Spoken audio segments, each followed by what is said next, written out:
everybody. Welcome to the July 2025 installment of the Idaho Department of Labor's Labor Market Insights series. My name is Lindsay Trombley, and I'm the Public Information Specialist at the Idaho Department of Labor, as well as your host today. We've also created a digital hub page on lmi.idaho.gov, where all past webinars and presentations are available, as well as a variety of other labor market information resources. So today, labor economist Sam Wolkenhauer will be discussing Idaho's demographics and new population projections. So with that, I'm going to go ahead and let Sam get started. Thank you for joining us this morning. As Lindsay just said, we're going to be running over our new demographic and population forecast for the state of Idaho. I'm going to be presenting some of the results and implications of those projections, but also talking a little bit about the demographic sort of underlying substrate of what goes into that and give you an overall picture of Idaho's demographics and demographic health. So just for a little bit of clarity and background information, we produce 10-year forecasts for Idaho's population. They're based on the most recent data sets from the U.S. Census Bureau. So it means that in 2025, we have a 2024 base year. So these new projections run out through 2034. We create forecasts for all of Idaho's counties. And we go down to the 5-year age block. So if you're reading those age blocks, they start on the base 5-year. So for example, when you see the number 15, that would refer to the age block from 15 to 19 years old. And then you would have 20 to 24 and so on and so forth. And we try to base this on the most real-time demographic indicators like birth rates, mortality rates, and migration. And we really just kind of start from this presumption that in a given year, everybody can do a few different things from a demographic perspective. One thing that we all do is we all get a year older every year, right? So that's a consistent change factor. But we can also do things like move from one county to another or from one state to another. We can have a child, or we can unfortunately pass away, and it's a bit of a morbid topic, but we do have to factor that into our demographic projections. And so we get those up-to-date birth rates and mortality rates from health statistics, and that is the basis of our projections. So we'll just run through that. These projections are available on our website if you want to look in more detail at your county or a particular area, but we'll just jump right into that, kind of understanding what the forecasts are and the level of detail that they have. So we'll just begin by looking at Idaho's total population, right? So it's no secret that Idaho has been going through this tremendous explosion in population. And this is our total population series running back to 1990. And you can see that around 1990, the total population in Idaho was about 1 million people. And this has been increasing very steadily. And in the last couple years, we crossed over that critical 2 million threshold, right? So we're talking about Idaho's population doubling in just a few decades. And our overall forecast has the state settling in at about 2.4 million. So just shy of 2.5 million in 2034. Now, quite clearly, the total American population has not doubled in 30 years like Idaho's has. So clearly Idaho's growing faster than the rest of the country, and we have seen the state make ground in the state population rankings. So in 1990, Idaho was the 42nd most populous state, behind Hawaii, just ahead of Rhode Island. Most recently, we've moved up to 39th. And based on these projections, we think that in the coming years, Idaho is going to pass Nebraska and New Mexico, and it will be the 37th most populous state. So we're in the process, more or less, of moving up from 42nd to 37th, clearly gaining ground, moving up in the rankings, and we do have one of the fastest growth rates in the country pretty consistently. If we just look at an overall growth comparison, you can see that since 1990, the American population has grown by a little over 1/3, so it's up about 36%. And in that time period, Idaho's population has more than doubled, growing by 102%. So we're growing nearly 3 times as fast as the rest of the country has grown in these past decades. So that's just sort of the underlying kind of substrate of the population. Just sort of those token numbers to have in mind is that in 1990, there were about 1 million people in Idaho, and by the middle of the next decade, we'll be at almost 2.5 million. So that's obviously very rapid growth, much faster than the rest of the country. When we look at the composition of this growth in recent years and we kind of chop it up by age group, what you see is that growth in Idaho has been disproportionately weighted towards people over the age of 65. So from 2014 to 2024, people over the age of 65 were by far the fastest growing age block. That population grew by about 54%, which is obviously much faster than either the youth or the working age population. But one thing to keep in mind is that growth in Idaho has been faster than national growth in every one of these relevant age blocks. So it's not just our over 65 growth that has been disproportionately fast. It's also our working age growth. You can see in the middle, our working age population grew by 22%. Nationally, that number only grew by 3%, right? And our youth population has actually continued to inch forward in recent years while it has shrunk nationally. So not only has Idaho grown much faster than the rest of the country, not only over the last 30 years, but over the last 10 years specifically, but we've grown faster in every age block. Right. So we're not gaining any particular advantage from one age block or the other. It's been consistently faster growth across the full demographic spectrum of ages. So let's dive in and look at where we think Idaho is going to grow and the distribution of that growth. So when you look at the projected growth in Idaho, a couple things immediately stand out. First off, the vast majority of the projected growth is expected to be in our urban counties. We have 9 counties in Idaho that we designate as urban. We're in the process of publishing our rural profile, which has a lot more information on the specific breakdown of urban and rural Idaho. But on the demographic side, about 79% of the growth is projected in those 9 urban counties. More specifically, a little over half of the growth is expected to be in just 3 counties, and those would be Ada, Canyon, and Kootenai County. Those are the only 3 counties that account for more than 10% of the projected growth on their own. When you add them up, little over half of the projected population growth should be in those 3 counties, and 44% is expected in the Boise metropolitan area. So kind of if you're breaking this up like a pie, the majority of the growth is going to be urban.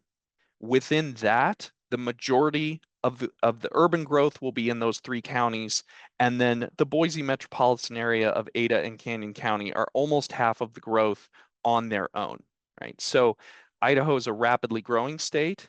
It is also an urbanizing state where the majority of the growth has been, and we expect it to continue to be concentrated in the urban counties. Now, those urban counties are distributed throughout the state. We have urban counties in all 6 of our sub-state regions. We sometimes call those our labor regions. So I want to show you what the growth rates look like by region, and we'll also look at how the growth is split in those regions between urban and rural counties. So these are our projected growth levels for the regions of Idaho, and you can see that I've broken it up by urban and rural. Okay, so it's not a surprise that southwestern Idaho is expected to account for the bulk of the growth. It is the largest region by population. We understand there's been tremendous growth. There continues to be tremendous growth in the Boise area. So the single largest contributor to Idaho's growth is the urban core around Boise. This is one of those things that doesn't even feel like we have to say it.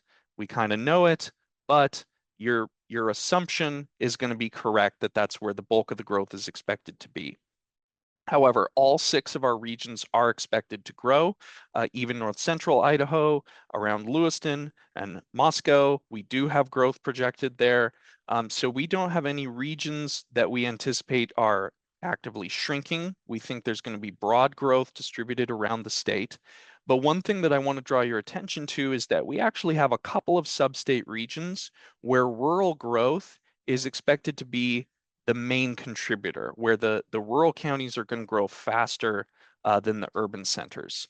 So if we show you this, this is showing you where is the growth expected to be in each region by urban and rural split, right? So on the left, we have the statewide total. 79% of the growth is expected to be urban, 21% rural, right?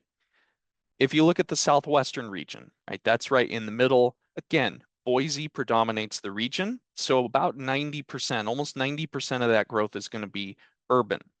But what I want to draw your attention to is that there are actually two regions there, South Central and Southeastern, where a very significant share of the growth is expected to be rural. And in Southeastern, we actually think that a majority of the growth, according to our model, is going to be in the rural counties. Okay, so that is partially because Pocatello is one of the slower growing cities. There's a lot of rural space in southeastern Idaho that's growing pretty significantly. You have communities like Blackfoot that are in what we deem rural counties that are growing pretty steadily. And then in south central Idaho, obviously south central Idaho is really the agricultural powerhouse of the state. And so the rural counties there are growing quite steadily as well. Okay, so the overall picture that we get is that the state is growing very rapidly, and our assumptions that the cities, urban counties are the main engine of growth, that's true. We understand that Boise is going to be the single largest engine of population growth. That's also true. However, notice we are projecting growth in the rural counties of all the labor regions, right? And we have rural Idaho growing on net over the coming decade. So even though the net growth in the rural counties is lower, those are not the primary demographic engine of the state. We do have population growth in rural Idaho, and we do not want to give the impression that rural Idaho is becoming depopulated, that it's shrinking or anything like that, because that's certainly not borne out in the data. And that's not the conclusion that we get from our model, right? So it's something that probably matches our preconception. Yes, cities are growing faster. Boise's growing very fast, but we do have growth coming in our rural counties, and we don't want to give the impression that they're being completely left behind or becoming depopulated, because that's certainly not the case. We do have regions, in fact, where rural growth is going to be faster than urban. Okay, so overall, the key word to take away from this is balance, right? Balanced growth that's occurring in all 6 regions of the state. It's occurring in rural counties, and it is, of course, occurring in our urban centers, which are growing very, very quickly. Now, you remember I showed you just one slide ago, the bulk of the growth is in southwestern Idaho because that's the largest region. Boise is the largest city. So on a numerical basis, obviously that's going to be the main source of growth. However, what I want to point out is that southwestern Idaho is not the fastest growing by rate. That actually would be eastern Idaho, which has Madison County, it has Idaho Falls. So if you look at the growth in terms of the rate rather than the raw number, southwestern Idaho is actually not the fastest growing. Madison County's been growing very quickly. So eastern Idaho ends up being our top performing region in the projections if we're looking at this in terms of the growth rate rather than merely focusing on the raw numbers. So again, this might be a little counterintuitive because we all just assume Boise's the fastest growing, and it is numerically, but it's by no means outstripping the rest of the state in the growth rate when we convert that to a percentage term. And then again, unfortunately, North Central is essentially the most stagnant region in terms of the growth rate. But even there, we do have growth projected, right? So the overall takeaway here is that the growth is expected to be pretty balanced, and we don't have any geographic pockets of the state that are obviously being left behind. There are areas that are growing less quickly. Rural counties are not growing as quickly. North Central is not growing as quickly, but they are still showing growth. Okay, so there's no obvious pockets of the state that are being hollowed out or depopulated or anything like that. We have pretty balanced, strong growth across the board. Now, one thing that we have to acknowledge is that there has been a strong shift in the age composition of the state. And this is linked to the pretty rapid growth of the 65 and older population. So when we look at how Idaho's population is distributed, what we see is that the 65 and older portion of the population is steadily gaining ground and making up a larger and larger share of the population. So in 2004, only 11% of the population was over the age of 65. And we think that by the middle of the next decade, that will be almost 20%. It is taking share from both of the other age groups. So you notice that both the working age in the middle, 15 to 64, and the youth population under 15, they're both shrinking as a share of the net population, and they're both donating that share essentially to the 65 and older. So we are seeing a pretty concerted shift over time as the state ages. This is certainly not unique to Idaho. We're going to talk about that in great detail momentarily. But your general perception that the state is aging, that we have a pretty steady influx of people over the age of 65, that's pretty undeniably true. We see that very clearly in the data. It's one of those clean incidents where sort of our anecdotal perception is very much borne out by the data, and we do see that steady shift towards older adults. Okay, so just to kind of summarize, um, the overall implication of the population forecast, and then we're going to get into the sort of demographic nuts and bolts of what underpins this.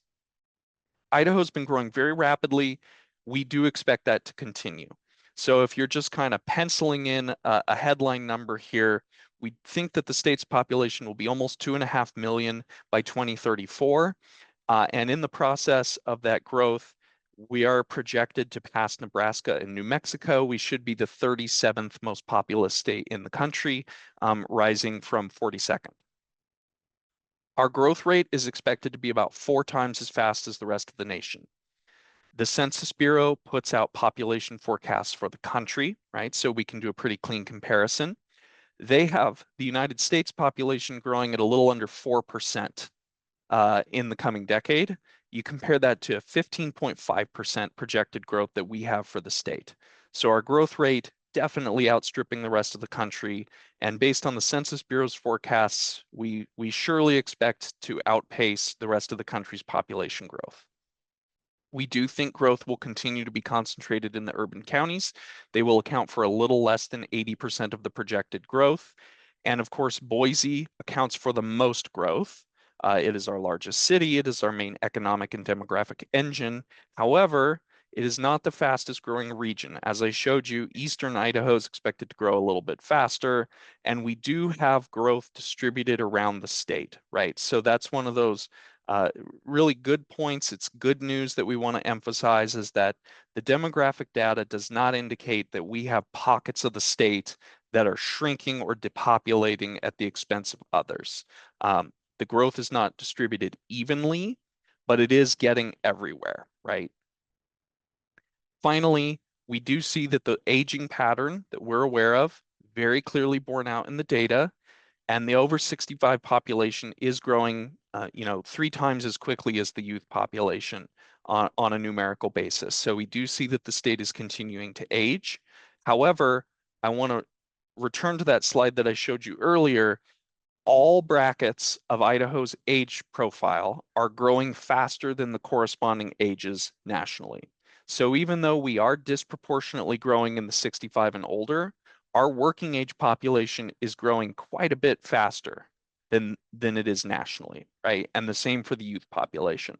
So overall, this is a very optimistic forecast. And I don't think it's naively optimistic at all. It's clearly in line with the data that we've seen over the previous decades.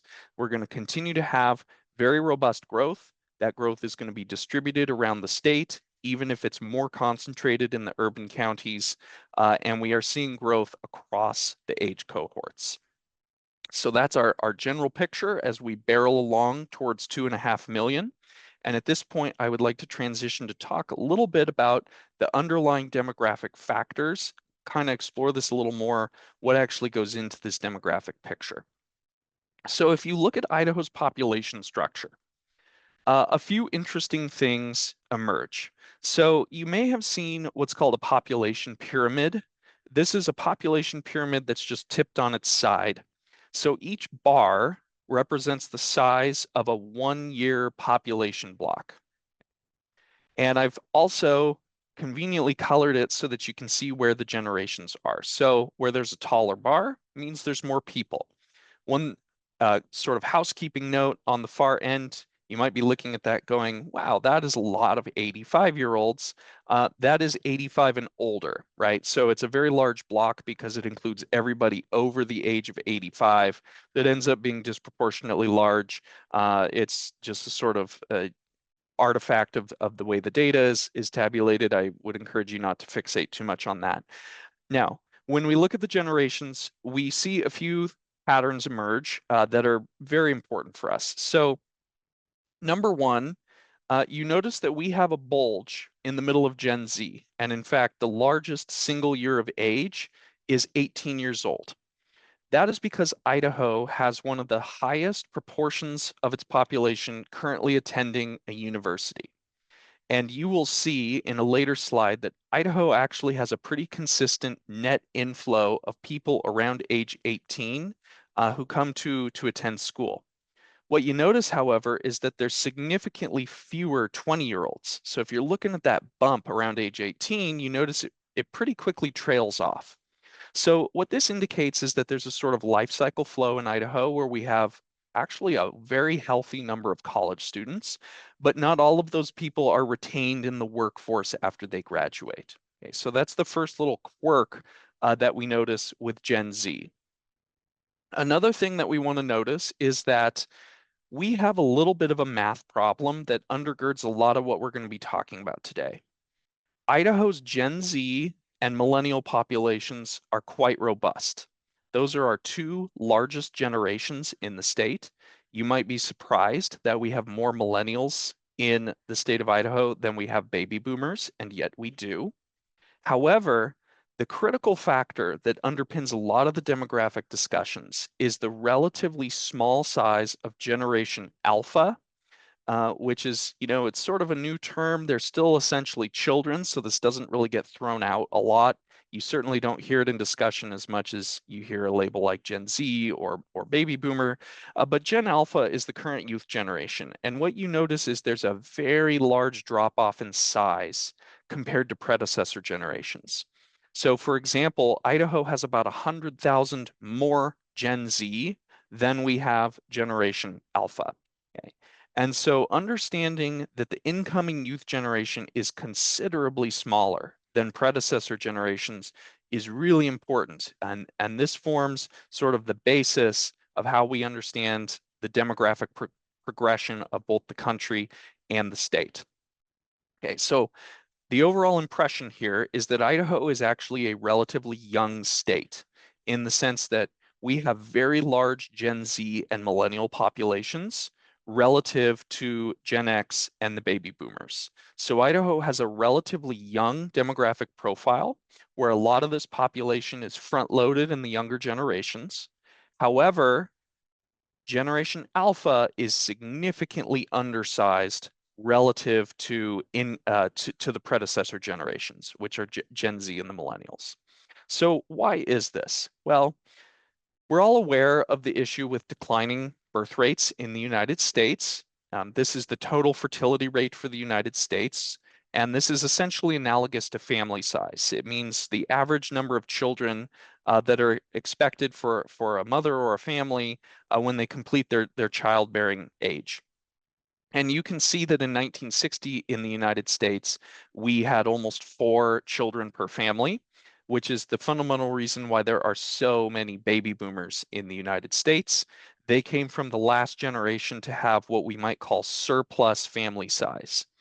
Now, the replacement rate is a very important number, and it's traditionally set at 2.1.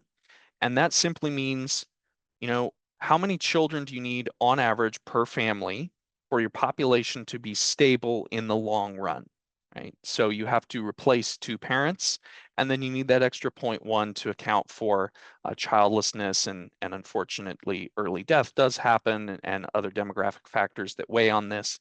And so the long run decline in the American birth rate is a pretty well-known story at this point. It hovered around 2 for most of the 1990s and early 2000s, and it's been dipping further really since around 2007. And we're going to return to that number momentarily because that's actually a really important number. But the overall sort of dominating fact of American demographics is that within a generation, we went from being a country with almost 4 children per family on average to being a country of two children households, right? And so that demographic tapering is the foundational fact of American demographics. Now, it's a little different in Idaho. So let's look at Idaho's fertility rate relative to the country. And this is where it gets a little bit interesting. The overall pattern that emerges, and again, I've put the replacement rate on there for comparison. The overall pattern that emerges is that Idaho's birth rates are following the national trend, but they're behind. We began the decline lower. Okay, so 20 years ago, the American birth rate was already below the replacement rate, but it was still above it in Idaho. Idaho began declining, but it did so several years later. Right? So while the national birth rate dipped below replacement permanently in about 2007, Idaho didn't reach that point until the middle of the 2010s, right? So the general picture that emerges is that Idaho has a little bit of a built-in demographic advantage over some other states because we're behind the curve on the decline of the birth rate. Okay, so what this meant was that throughout the late 2000s and early 2010s, Idaho was accumulating a relative surplus of children.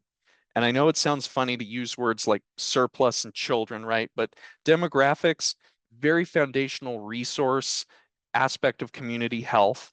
And we were accumulating what we would call a surplus of children relative to other states because family sizes remained relatively large in Idaho and didn't begin that decline until several years after the national birth rate had already begun to decline like this. So where does this leave us? Remember, I mentioned that year, 2007.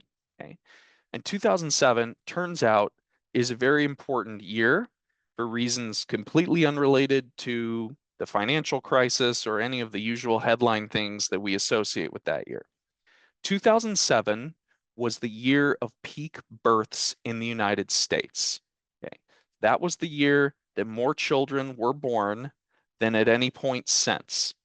Now, the reason 2007 is particularly important for us now is that it was 18 years ago. And that means we're now at the point where the declining birth rate begins to filter over into the labor force. I'll show you what that looks like. If you look at Idaho's youth population, right? So this is the youth population. Each bar is just showing you the size of the relevant age group. What you notice is there's quite a lot more 18-year-olds than there are people younger than them. Okay. And this is because that's the year of peak births. So the youth population in Idaho and nationally is tapering inward over time. So what that means essentially is that the peak of Idaho's youth population is currently 18 years old, which means we're currently in the year where the inflow into the labor force is the highest it will be for decades, right? We are staring pretty firmly at a declining inflow into the labor force. That's the thing you have to remember about children, is that they grow up, right? They age. And I like to think of this essentially like a conveyor belt. And every year, all the children move up 1 year on the age chart. You know, I have 2 young children. I certainly see the physical ramifications of this on my house, no less than on them. We're currently in the maximum property destructive phase of toddlerhood. So it's easy to say, well, how does this really relate to the economy? But it is like a conveyor belt. And every year it ages forward, and every year we get a batch of 18-year-olds that ages into the labor force. And that's our demographic inflow into the economy. And due to the fact that peak births were in 2007, we're in the year right now where we look at this and we go, you know what? Every year after this, we're going to get a smaller and smaller batch of young workers aging into the workforce. And sort of the totem statistic to take away here is that in Idaho, there are only 68% as many infants as there are 18-year-olds, right? So we are talking about a pretty pronounced cumulative decline in the youth population. And remember what I showed you earlier, Generation Alpha on aggregate is significantly smaller than Gen Z and the millennials. We're talking about 100,000 fewer people in Generation Alpha in Idaho relative to Gen Z. And due to the sort of unique quirk of when peak births happened, the fact that that happened in 2007 means we're at year 18 of that right now. And right now is the year that this begins to impact the labor force. So the youth population is declining. We have fewer and fewer children with each passing year of the demographic profile. What do you do? Where does the growth come from? Well, people can come from two places, right? They can come from Idaho or they can come from somewhere else, right? There's only two places in the world, Idaho and not Idaho, from the perspective of forecasting demographics. The people coming from Idaho, which is childbirth, family formation, that's shrinking, but we've been able to lean on the other place, which is outside the state, in the form of net migration.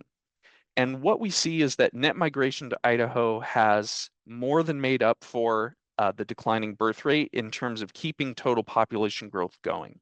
So if you look at net growth to Idaho's population, since we're dating this back to 1990, just keeping a nice multi-decade frame rate here, what you see is that net migration has steadily gained as the contributor to Idaho's population growth. So Idaho's total population has, it's grown by almost a million people. We're talking about many hundreds of thousands of people. The vast majority of that is net migration to the state. And in fact, 27% of Idaho's current total population is made up of people who moved here since 1990, right? So more than a quarter of Idaho's current population is new residents from other states that moved here since 1990. This is far and away the primary contributor to Idaho's growth, and we expect that it will continue to be the primary contributor for the foreseeable future, right? So the overall picture that emerges here is that since the population has become largely stagnant on an aggregate level, right? Fewer children being born, smaller families, the American population does not really have much in the way of natural population growth. Demographics then becomes a redistribution game. It's no longer about the aggregate demographic pie growing, and it's more about which states and which communities are going to acquire residents from others. It's about where people are choosing to move more so than it is a story about family formation. We have some excellent data on net migration to Idaho. This comes from the University of Wisconsin's Population Lab. It's based on some census microdata. And what I'm showing you is net migration to Idaho by age group. And a couple of things emerge when we look at this. So on the left, we have the decade from 2000 to 2010. And then on the right, we have 2010 to 2020. And a couple of interesting points emerge. First of which is that net migration of retirees accelerated significantly in the last decade. So you can see visually the bars in those older age groups are much larger on the right-hand graph, which is the more recent decade. So not only did it increase in absolute terms, but as a percentage of the net migration, the 2010s are really when we started to see the in-movement of retirees accelerate. Okay, so in the 2000s, 2000 to 2010, migration to Idaho was actually pretty well balanced. And if you're looking over on the left-hand side and you're going, okay, where are the biggest bars? Where was our largest source of population growth? It's actually the youth population. So what we saw in the 2010s or in the 2000s was that we had a lot of families with children moving to Idaho, right? Because we'll just state the obvious. Generally speaking, 5-year-olds do not move to Idaho on their own, right? They come with parents. So what we saw in the 2000s was that a lot of the population growth was families with young children moving to the state. You flip that to the 2010s, and you notice that families with children trailed off a bit. We did still have growth in those age cohorts, but not nearly as much as the preceding decade. However, in 2010s, migration of older adults accelerated. So if you're looking at these 2 decades, you have a very different picture in each one. In the 2000s, we had a lot of growth from families with children moving to Idaho. And in the 2010s, a lot of that growth shifted towards retirees. So the sort of demographic profile of who's moving to Idaho did shift in the last decade. We see that very clearly in the data. And then finally, if you're looking and you're going, well, what's that giant bar by the number 15 on the right? That's a pretty big bar. That would be college students, right? And we talked about this earlier. Idaho actually has a very large college population. So we do expect to have pretty significant net migration in that age group of people coming to attend university, and then it drops off in the 20s. Okay, so there is a life cycle flow here. But the overall point that we want to make is that the profile of who moved to Idaho changed pretty significantly between these decades. It went from being heavily weighted on families with children to being more predominantly older adults. Okay, so there has been that shift in the migration patterns. Now, one other thing that we want to note about migration is that it does have a cyclical component, which is very frequently tied to the status of the housing market. So if you look at Idaho's net migration rate, which just means, what percentage of the population moved to the state in the last year, right? It's essentially the migration rate on an annualized basis. You do see that there's pretty significant ebb and flow. And so this is something that you have to account for when you're thinking about growth in the state. So for example, you see that the net migration rate trailed off quite a bit right around 2010. That's associated with the housing crash, lower mobility, unfavorable conditions. You get fewer people moving. It ramps up massively over the coming decade. And then, lo and behold, look, got really high in about 2022, and then it trailed off. That's associated again with the state of the housing market. We understand that housing is very expensive. Mortgage rates are really crushing people right now. So that's the thing that we have to understand about migration rate is that the migration rate does have a cyclical component to it that's tied to the state of the housing market and the economy more broadly in a way that the birth rate maybe does not. The birth rate tends to be more of a long run thing, whereas the migration rate is free to ebb and flow with the state of the economy and the housing market. So where does this get us? Okay. We understand that the retiree population is growing and that this has particularly been the case over the last decade because that's when the in-migration of people over the age of 65 really began to accelerate in Idaho. So we're aging for two reasons, right? Not only does the sort of native baby boomer population of Idaho get older and retire, but we also have retirees from other states moving in. So we're aging for two reasons. There's a cumulative effect. And the net effect of this is a falling, what we call a dependency ratio or a demographic ratio. And this just asks a really simple question, how many workers do you have for every retiree in the state? Okay. And in 2004, we had more than 4 workers for every retiree. Okay. The baby boomers were still all in the workforce. We really weren't feeling the declining birth rates yet on the labor side. So this was a very, very healthy, robust labor market. And we do see this steadily deteriorating and declining over time. And it seems to be approaching a level of about 2.5. And according to our population projections, by 2034, we're going to be right in that range of about 2.5. Now, this is better than the rest of the country. Again, Idaho does have some inbuilt demographic advantages that we're going to recap momentarily, but this ratio is declining nationwide. There are a lot of states and communities where it's significantly lower than it is here in Idaho, but we're certainly not immune to this. And we see sort of the productive potential of the population declining over time as we age, just like everybody else.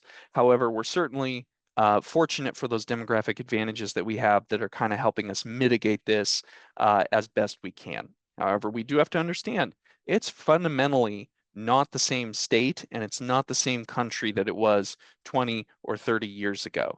And not just because the state has grown so much, but because those age ratios have shifted in a very significant way. So it is a much larger state than it used to be. It is also an older state than it used to be, and a much smaller percentage of the population is in that prime working age compared to where we were 20 or 30 years ago. So let's just kind of recap this, and then we should have about 15 minutes for Q&A, and I would love to take your questions. Right off the bat, we need to acknowledge that Idaho is not immune to the forces that are aging the United States. The aging of the baby boomers as they reach retirement, it's the biggest wave of mass retirement that the country has ever seen, and it's coinciding with falling birth rates. So Idaho is not immune to that. Baby boomers in Idaho have aged at the exact same rate as baby boomers in every other state, 1 year per year, right? It's a very consistent rate, and certainly there's nothing in Idaho that has warped that. Birth rates are falling here as everywhere else. However, Idaho has a much better starting position, and this is the key thing that we want to emphasize. The whole country's aging. The baby boomers are retiring. You know, the structure of the workforce is more and more in question. However, Idaho is coming from a much better starting position for two reasons. Number one, as I showed you, our birth rates began falling later than the rest of the country. We didn't dip below the replacement rate till about 2014, 2015, so almost a decade later than the rest of the country. So we kind of have a head start, so to speak, on the demographic front just from that picture alone. Secondly, in the 2000s, we had a lot of families that moved here with young children. Remember, I showed you the biggest source of new residents in Idaho in that decade was not retirees. It was young people. It was people under the age of 15 moving here with their families. So what that means essentially is that the 2000s set Idaho up for a healthier demographic launch point. Young families moving in with children, our birth rates are declining later than the rest of the country. It all adds up to a state that has a relatively young population.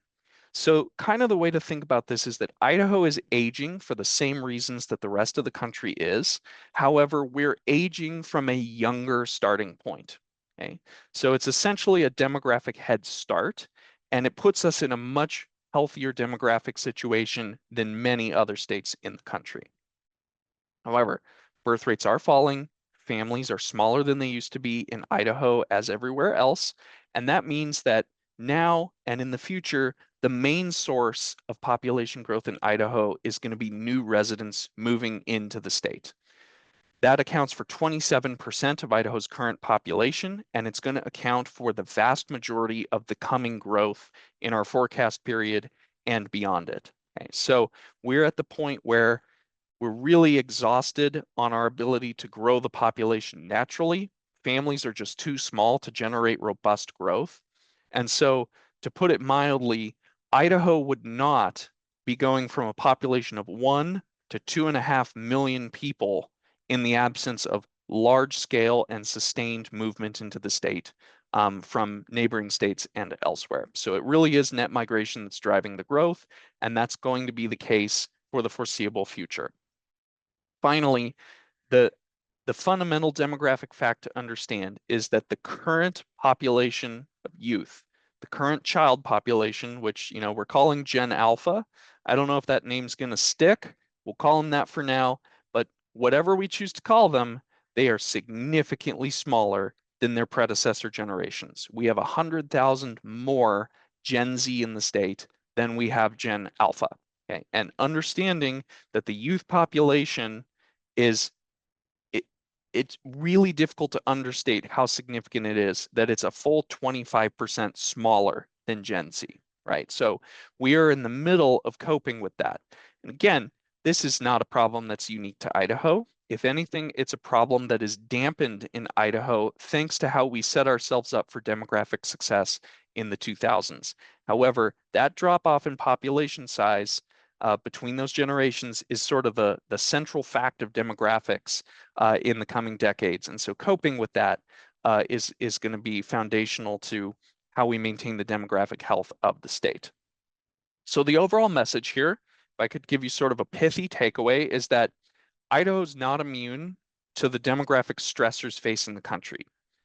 It's a country that's aging with smaller families and a larger, ever larger population of retirees.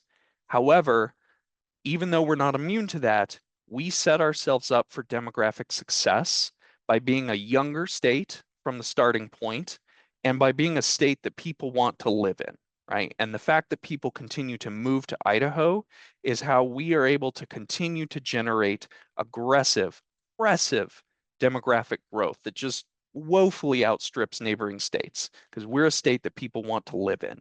And that's the key to demographic success in a world of smaller families and growing retiree populations, and Idaho is very well set up relative to other states to succeed in that world.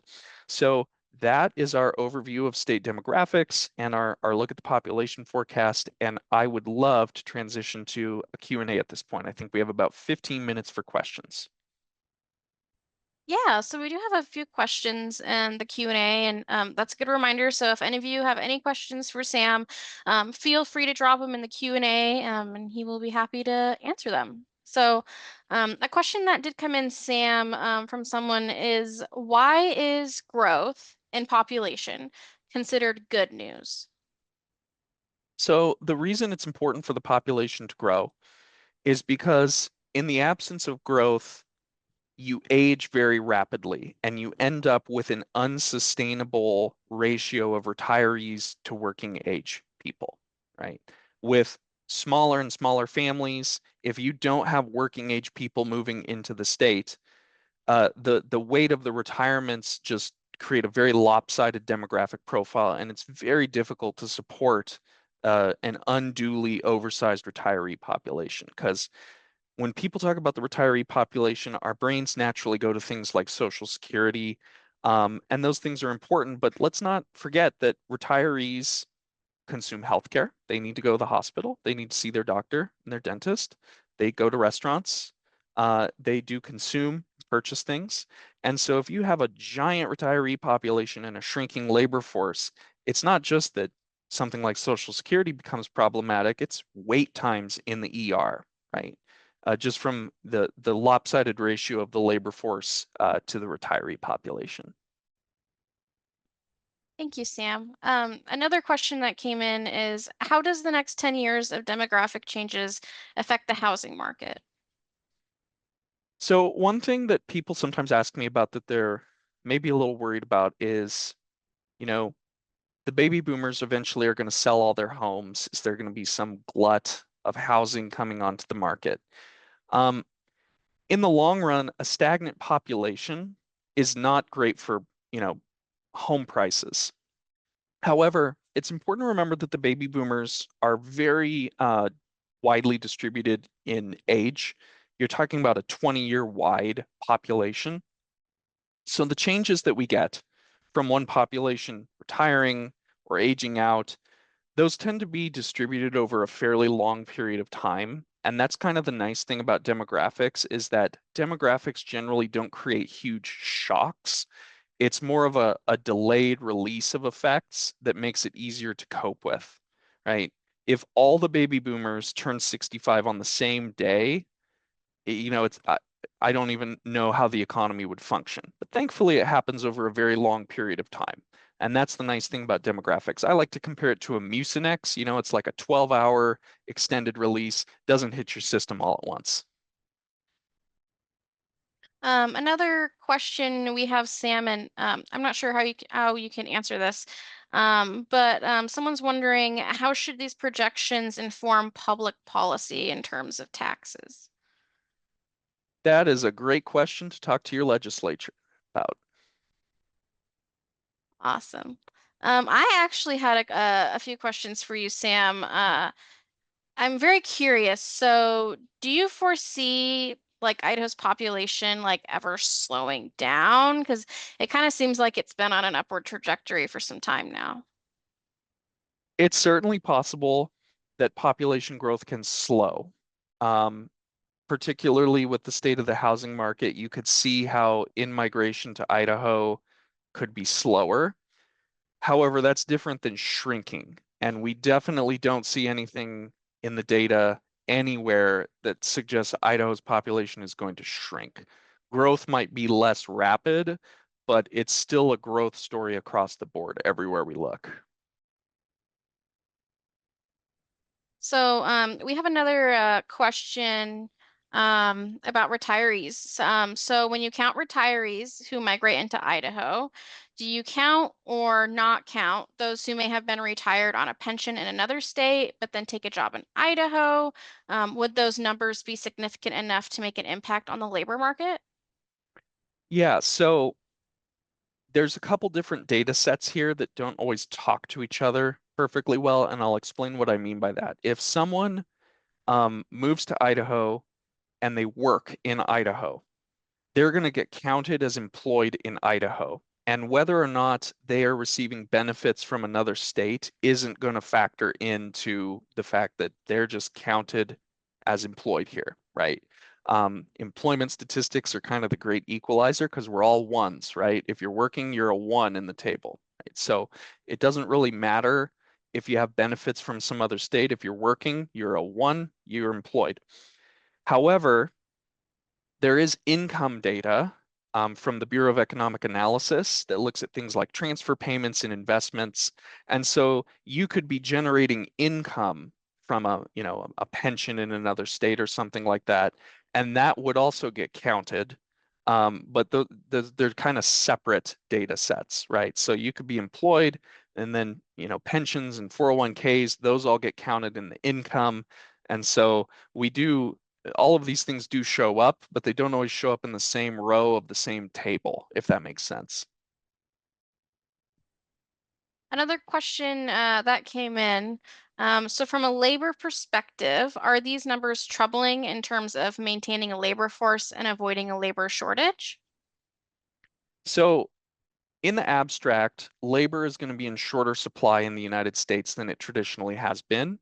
And that's very typical of a country that just is getting older. Certainly, a country like Japan is no stranger to this fundamental issue. However, based on our forecasts, our data suggests that the labor force in Idaho is going to continue to grow in the long run. And again, that is related to how we said that Idaho set itself up for more demographic success. And we do have working age people that continue to move into the state. So just based on our model and the labor force data, the labor force in Idaho should continue to grow pretty healthily over the coming decade. So I had another question for you, Sam. I know you were showing like the graph of the growth of all the different regions, and I was just curious, why do you suspect North Central Idaho has like the lowest regional growth projections out of all of the regions? It's been that way for a long time. Lewiston is just one of our smaller cities to qualify as an urban area. Uh, the Moscow area, Latah County, does grow pretty robustly, and it has a very large college population. Obviously, I mean I don't need to articulate that. But North Central is the smallest region, by population. It has the smallest urban center, so I don't think that's particularly unusual. But it is growing, just not as quickly as the rest of the state. Okay, thank you. Another question that we have you done any analysis on migration patterns of people moving from one Idaho county to another Idaho county? We do have some data on that. It's not IDOL data. It comes from the population lab at the University of Wisconsin. I don't have those numbers off the top of my head because it's a pretty big grid because 44 counties, people moving to 43 other potential counties in Idaho, you end up with a very complex and ugly map of population flows going a lot of different directions. So I wouldn't want to spout something off the top of my head, but that data does exist. And it does overall tend to be a rural to urban flow.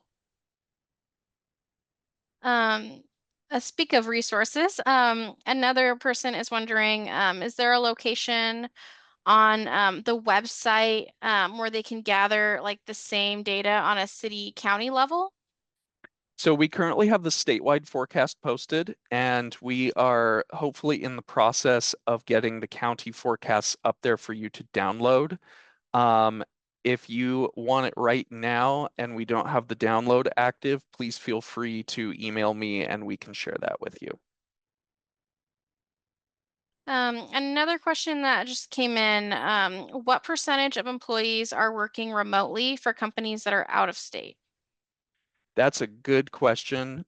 We don't have rate data on out-of-state remote work at this point. We have some commuting data that comes from the Census Bureau that can tell you about, commute times, and remote work, but it doesn't always map where they're remote working from.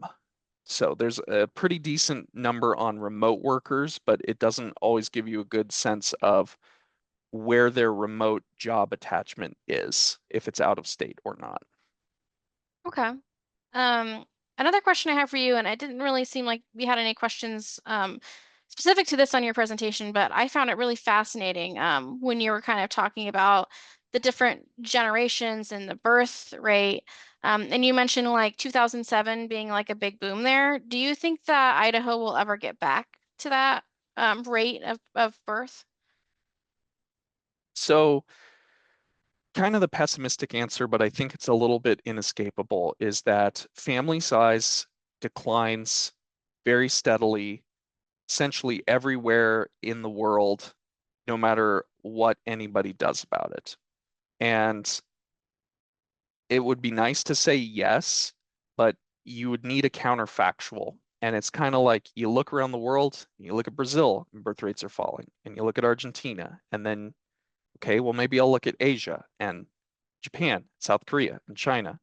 Okay, I'll look in Europe, Norway and Sweden and Hungary, and everywhere they're falling, right? And so it's hard to say yes until you can find somewhere in, the industrialized world where it's actually happening. But no matter what part of the world you look at, you can look at Mexico, you can look at Central America. Everywhere you look, birth rates just kind of steadily wobbling downward. So until you have some counterfactual saying that yes, that can happen, really hard to say yes. Another question that came in, what role does Idaho's colleges and universities play into labor? Do we know if many of our graduates stay in Idaho or if other state school graduates are moving to Idaho? So we can estimate this in a slightly roundabout way. We know that we have a lot more 18, 19, and 20-year-olds than we do 23, 24, and 25-year-olds, which kind of tells us we have a bump in the population while they're attending university, and then it does taper down a little bit after they graduate, which tells us we don't have perfect retention of everybody that attends a university here, because otherwise those populations would be equivalent. So we do leak or lose some of our college graduates. I think that's fairly natural and to be expected. However, that loss is not as large as you would think. And the evidence for that is that Idaho does have a large millennial population. We have more millennials in the state than we have baby boomers, which tells us that Idaho's millennials did not all attend university and then leave for another state. By and large, they are here in Idaho, and there's a lot of them. Awesome. Well, thank you, Sam. It looks like we're at time. So thank you for giving this wonderful presentation. Thank you everyone for attending today. Our next webinar is Tuesday, August 19th. Labor economist Lisa Grigg will explore some subsections of Idaho's population that are potentially overlooked and underutilized within the labor force. So to register for that webinar and others, please navigate to Labor's calendar of events. And for more details, go to labor.idaho.gov. We'd also like to remind you that the Idaho Department of Labor has many services geared toward job seekers, employers, but also includes free access to labor market information at lmi.idaho.gov. As well, I know Sam mentioned the projections, so those are also available at lmi.idaho.gov if you're interested in looking more into that data. Thanks again for attending, everyone, and have a great rest of your day.